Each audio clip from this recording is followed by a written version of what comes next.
Student, welcome to our channel. उससे पहले वाली जो 2 वीडियोस थी उसमें हमने जो चैप्टर 23 है मानव श्वसन, इसके बारे में जो है बात की थी। इससे पहले हमने श्वसन अंगों और श्वसन की क्रिया विधि के बारे में बात की है। अगर आपने इससे पहले का वीडियो नहीं देखा है तो पहले उसे देख लीजिए। आज हम बात करेंगे कृत्रिम श्वसन के बारे में। जो मानव श्वसन है उसमें ही एक ये पॉइंट दिया हुआ है आपके कोर्स में, कृत्रिम श्वसन। तो कृत्रिम श्वसन जो है ये होता क्या है? देखो, होता क्या है कि कुछ ऐसी परिस्थितियां होती है जैसे कभी दुर्घटना हो जाए तो उस दुर्घटनावश या कोई गैसीय जो विषाक्तता यानी कि कुछ गैस वगैरह जैसे CO2 वगैरह है, CO है, वो हम ग्रहण कर ले कार्बन मोनोऑक्साइड। तो देखो, कार्बन मोनोऑक्साइड जो है वो जहरीली गैस है हमारे लिए, ठीक है। तो वो गैसीय विषाक्तता में आ जाता है।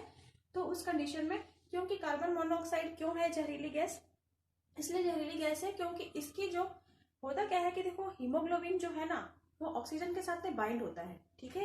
और बाइंड होके हीमोग्लोबिन के अंदर कैपेसिटी होती है ऑक्सीजन को बाइंड करने की, और बाइंड करके वो क्या करता है, पूरे बॉडी जो है ब्लड के साथ में बॉडी के हर ऑर्गन को ऑक्सीजन प्रोवाइड कराता है। लेकिन यहाँ पे क्या होता है, जब कार्बन मोनोऑक्साइड जो है वो अटैच हो जाती है, क्योंकि उसकी कैपेसिटी जो होती है वो ऑक्सीजन से भी ज्यादा होती है, तो हीमोग्लोबिन से ऑक्सीजन बाइंड नहीं होगी बल्कि कार्बन मोनोऑक्साइड बाइंड हो जाएगी, और जो एक जहरीली गैस है तो उसकी वजह से मौत भी हो सकती है। तो कोई भी गैसीय विषाक्तता हो जाए या कोई दुर्घटना हो जाए, जैसे कोई पानी में डूब रहा है, उसे बाहर निकाला गया है, तो उस स्थिति में कभी कभी क्या होता है कि श्वसन क्रिया रुक जाती है। जबकि यदि हार्ट जो है, हृदय स्पंदन जो है वो है, हृदय स्पंदन हो रहा है लेकिन श्वसन क्रिया रुक गई है, तो उस स्थिति में क्या होगा कि जो है हम कृत्रिम श्वसन देकर उस व्यक्ति की जान बचा सकते हैं, ठीक है। तो ये जो कृत्रिम श्वसन है इसकी बहुत सी विधियां हैं, लेकिन जो सबसे ज्यादा प्रचलित विधि है वो मुख से मुख के द्वारा जो है श्वसन वाली विधि जो है वो सबसे अधिक प्रचलित विधि है। तो देखो, इस विधि में क्या होता है, इसके कुछ स्टेप है। इसमें क्या किया जाता है, सबसे पहले स्टेप की बात करते हैं। इसमें क्या करते हैं, रोगी को सबसे पहले, देखो यहाँ पे डायग्राम दिख रहा है, इसके अकॉर्डिंग थोड़ा सा रोगी को सीधा लेटा दिया जाता है, उसकी गर्दन को थोड़ा सा ऐसे खींच देते हैं नीचे की तरफ, और हमारा जो एक हाथ है वो उस रोगी के नीचे होना चाहिए ऐसे, ठीक है, और दूसरा हाथ जो है वो उसके सिर पे होना चाहिए, ठीक है। तो ये फर्स्ट स्टेप है। इसमें क्या करेंगे, सबसे पहले जो है श्वसन मार्ग जो अवरुद्ध हुआ है उसको हम खोलेंगे। उसको खोलने का तरीका क्या है कि जो गर्दन है उसमें खिंचाव होना चाहिए, नीचे की तरफ गर्दन के हाथ रखना है, ऊपर माथे पे हाथ रखना है, गर्दन इतनी खींचनी चाहिए। जैसे ही गर्दन खींचेगी तो उस वजह से क्या होगा कि जो जीभ होगी वो गले के पिछले भाग से अलग हो जाएगी। जैसे ही जीभ गले के पिछले भाग से अलग होगी तो जो श्वसन मार्ग जो कि अवरुद्ध हो चुका है वो खुल जाएगा। तो हम इस तरीके से क्या करेंगे, उसके श्वसन मार्ग को खोलने की कोशिश करेंगे। उसके बाद क्या करेंगे, हमारा जो हाथ उसके माथे पे रखा हुआ है उस हाथ को क्या करेंगे, हम जो हाथ माथे पे रखा हुआ है उस हाथ से उसका नाक बंद करेंगे, ठीक है। देन नाक बंद करने के बाद में क्या करेंगे, नाक बंद करेंगे तो उससे क्या हो जाएगा, जो कृत्रिम श्वसन है, नाक बंद करेंगे और उसके बाद कृत्रिम श्वसन देने की प्रक्रिया शुरू करेंगे। तो उसमें हम क्या करेंगे, जो मुख है उसके द्वारा, जैसे आप गुब्बारे में हवा भरते हैं, ठीक है, बिल्कुल वही प्रोसीजर है। तो गुब्बारे में हवा भरते हुए हम ध्यान रखते हैं कि जो गुब्बारे का मुख है उस पर कोई अवकाश ना रहे, नहीं तो हम जो हवा उसमें फिल कर रहे हैं उसमें से कुछ हवा बाहर निकल जाएगी, ठीक है। तो इसी तरीके से हमें क्या करना है कि मुख के अंदर जो रोगी है उसके मुख में हवा भरनी है, ठीक है। तो कोई भी अवकाश नहीं रहना चाहिए, इस हिसाब से जो है हमें एडजस्ट करना है इसको, अपने मुख को।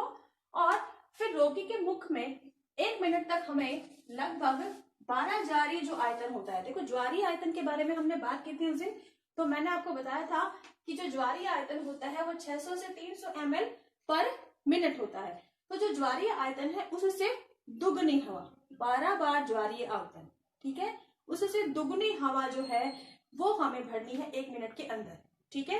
ये इतनी हवा जब हम भर देते हैं तो उस स्थिति में क्या होगा कि जो रोगी का मुख है, हवा जब हमने अंदर भरी है तो निःश्वसन हमने करवा दिया, ठीक है, उसका प्रेशर क्रिएट हो गया निःश्वसन के लिए। और अब हमें क्या करना है, जो नाक बंद था, ठीक है, और मुख से हम हवा भर रहे थे तो निःश्वसन हो गया। अब उच्छ्वसन के लिए क्या करना होगा, हमें उसके नाक को खोलना होगा। जैसे ही हम उसके नाक को खोलेंगे तो उच्छ्वसन की क्रिया जो है वो तेजी से शुरू हो जाएगी। तो इस प्रक्रिया से क्या हो जाएगा, जो श्वसन की क्रिया बंद हो गई है वो पुनः स्टार्ट हो जाएगी, ठीक है। तो इसके बाद क्या होगा कि इसकी वजह से क्या होगा, रोगी को नया जीवन मिल सकता है। इस तरीके से इस पद्धति के द्वारा हम किसी की जान बचा सकते हैं। तो अभी हमने कृत्रिम श्वसन की बात की थी, अब हम बात करेंगे श्वसन संबंधी रोगों की। ठीक है, श्वसन से संबंधित जो भी रोग होते हैं शरीर में उसके बारे में बात करेंगे। तो सबसे पहले देखो बात करते हैं अस्थमा की। अस्थमा या जिसे दमा कहा जाता है वो किस वजह से होता है। देखो क्या होता है कि कुछ लोगों को किसी विशेष वस्तुओं के प्रति एलर्जी होती है। वो जो एलर्जी कारक होते हैं उनके संपर्क में जब वो आते हैं तो उस वजह से उनको ये समस्या हो सकती है। तो ये एलर्जी कारक क्या हो सकता है, देखो परागकणों से कुछ लोगों को पॉलन एलर्जी होती है। तो अगर पॉलन एलर्जी है तो उस कंडीशन में ठीक है, किसी को धूल के कणों से, कुछ विशेष खाद्य पदार्थों से, ठंड की वजह से हो सकता है, धुएं की वजह से हो सकता है, या धूम्रपान की वजह से हो सकता है। तो उस स्थिति में क्या होता है कि इन लोगों को जिनको ये प्रॉब्लम है अस्थमा या दमा, उनको क्या होता है, सांस लेने में परेशानी होती है और खांसी आती है। और विशेषकर इस समय क्या होता है, जब भी किसी को अस्थमा का दौरा पड़ता है तो जब वो उच्च श्वसन करता है, यानी कि जब सांस बाहर निकाला जा रहा है, ठीक है, उस ड्यूरेशन में सीटी बजने जैसी आवाज आती है। ठीक है, तो बहुत तेज सीटी बजने जैसी आवाज आती है, घड़घड़ाहट की आवाज आती है। ठीक है, तो ऐसा होता है इस कंडीशन में। अब क्या होगा कि इस कंडीशन में होता क्या है कि जो श्वसनीय है वो बहुत ही संकरी हो जाती है। ठीक है, जो एलर्जी कारक है उसकी वजह से, और फिर उसमें बहुत ज्यादा मात्रा में श्लेष्मा बनने लग जाता है। तो इसमें क्या करना चाहिए इससे बचने के लिए, इससे बचने के लिए जो एलर्जी कारक है उनसे दूर रहना चाहिए। ठीक है, जिस भी चीज से एलर्जी है या तो उससे दूर रहें। और जब भी ये कंडीशन होती है उस कंडीशन में जो ब्रोंकोडायलेटर है वो, और साथ ही एंटीबायोटिक जो है वो कुछ हद तक राहत दे सकती है। ठीक है, तो लेकिन जो मेन उपाय है इसका वो यही है कि जिस भी चीज से एलर्जी है उससे दूर रहा जाए। ठीक है, लेकिन फिर भी अगर ऐसा हुआ है, ये समस्या हो रही है, तो उस कंडीशन में ब्रोंकोडायलेटर को यूज करना चाहिए और साथ ही एंटीबायोटिक दवाइयां लेनी चाहिए, उससे कुछ हद तक राहत मिलती है। उसके बाद दूसरा डिजीज है वातस्फीति या एम्फाइसिस। देखो एम्फीसीमा जो है ना, इस वर्ड का मीनिंग क्या होता है, इस वर्ड का मीनिंग होता है फेफड़ों में वायु भर जाना। ठीक है, तो इस कंडीशन में क्या होता है कि धूम्रपान की वजह से होता है। ये लगातार जो लोग धूम्रपान कर रहे हैं ना, उनको ये एम्फीसीमा की प्रॉब्लम होती है। उससे क्या होता है कि उनके जो फेफड़े हैं ना वो लगातार उत्तेजित रहते हैं, और उनकी उत्तेजना की वजह से क्या हो जाएगा, जो कुपिकाएं हैं उनकी भित्तियां धीरे धीरे क्षतिग्रस्त होने लग जाएंगी। तो उनकी जो कैपेसिटी होती है वो डाउन हो जाती है, श्वसन की सतह है वह घट जाती है, और उसके सतह के घट जाने की वजह से क्या हो जाएगा, जब उच्च श्वसन क्रिया हो जाएगी उसके बावजूद भी फेफड़ों में बहुत अधिक मात्रा में वायु बची हुई रहेगी। ठीक है, तो ऐसी कंडीशन जो होगी उसे कहा जाएगा एम्फीसीमा, और इसमें जो है सांस लेने में परेशानी होती है। और इसका भी उपाय क्या है, ब्रोंकोडायलेटर और साथ ही एंटीबायोटिक दवाइयां। इनसे कुछ हद तक लिमिट में ये आ सकता है, लेकिन फिर भी धूम्रपान जो है उससे दूर रहना चाहिए, नहीं करना चाहिए जिनको भी ये परेशानी है। उसके बाद सिलिकोसिस। सिलिकोसिस जो है इसको व्यावसायिक श्वसनी रोग भी कहते हैं। ठीक है, क्यों कहते हैं व्यावसायिक, क्योंकि देखो कुछ ऐसे व्यावसायिक क्षेत्र होते हैं जहां पर सिलिका का उपयोग हो रहा है या फिर एस्बेस्टोस का उपयोग हो रहा है। इनके जो कारखाने होते हैं उनके अंदर ये समस्या होती है। वहां पर जो श्रमिक काम करते हैं वहां पर उनको ये समस्या होने की ज्यादा संभावना रहती है। क्या होता है कि जो पत्थर की घिसाई वगैरह के जो काम में लगे हुए हैं, ठीक है, और या फिर सिलिका के संपर्क में आ रहे हैं लगातार, इस तरह के जो कारखाने होते हैं ना सीमेंट वगैरह के, उनके संपर्क में जब ये रहते हैं तो उनके फेफड़ों में लगातार जो है वो धूल के कण और ये जो पत्थर वगैरह है इनके जो कण हैं इन पदार्थों के, वो पहुंचते रहते हैं। तो रेगुलरली क्या होता है कि उनके पहुंचने की वजह से जो फेफड़े हैं उनकी जो ऊपर वाली सतह है उस सतह के ऊपर रेशम मृदा या फाइब्रोसिस हो जाता है। इसका मतलब ये होता है कि जो रेशेयुक्त ऊतक है ना वो वृद्धि हो जाती है उनकी, और उनकी वृद्धि की वजह से क्या हो जाता है, फिर सूजन क्रिएट होती है फेफड़ों में। और इससे बचने के लिए क्या करना चाहिए, देखो जब भी वो लोग कारखानों में जब अपना कार्य कर रहे हैं तो उस स्थिति में उन्हें मुखावरण यानी कि मास्क का प्रयोग करना चाहिए। इससे जो है काफी हद तक बचा जा सकता है। उसके बाद दूसरी चौथी डिजीज है आपकी न्यूमोनिया।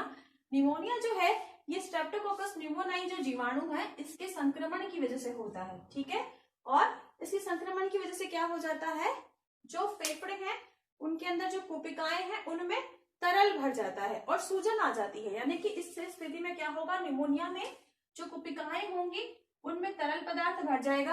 अब ये तरल पदार्थ कहाँ से आएगा, देखो जब भी किसी जीवाणु का संक्रमण होता है तो WBC जो है वो फ्लूइड जो है वो बनाती है, वो जो फ्लूइड है वह फ्लूइड कोशिकाओं में भर जाएगा और साथ ही उनमें सूजन आ जाएगी। तो वो सेंसिटिव हो जाएगी, ठीक है। तो ये कंडीशन होती है निमोनिया। निमोनिया के अंदर भी एंटीबायोटिक्स ले सकते हैं और ब्रोंकोडायलेटर का प्रयोग किया जा सकता है। उसके बाद फेफड़ों का कैंसर, जो लोग बहुत ज्यादा अधिक मात्रा में धूम्रपान करते हैं, तो धूम्रपान का जो धुआं होता है उस धुआं में होते हैं कैंसर कारक, और ये जो कैंसर कारक होते हैं ये क्या करते हैं, फेफड़े इनकी वजह से लगातार रहते हैं उत्तेजित, और इसकी वजह से जो श्वसनीय जो होंगी, उनकी जो उपकलाएं होंगी, उनके अंदर अनियंत्रित कोशिका विभाजन स्टार्ट हो जाएगा। देखो जब कैंसर की बात जहां भी होती है ना, तो उसका मतलब सीधी सी बात है कि बात हो रही है अनियंत्रित कोशिका विभाजन की, ठीक है।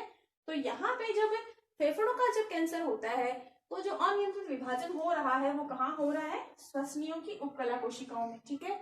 इसमें अनियंत्रित विभाजन होगा और इस अनियंत्रित विभाजन की वजह से क्या हो जाएगा, फेफड़ों का कैंसर हो जाएगा, और ये भी धूम्रपान की वजह से होता है। उसके बाद प्लूरेसी। प्लूरेसी जो है ये किस वजह से होता है, देखो प्लूरेसी यानी कि कुछ प्लूरल फ्लूइड जो है उसकी बात हो रही है, ठीक है।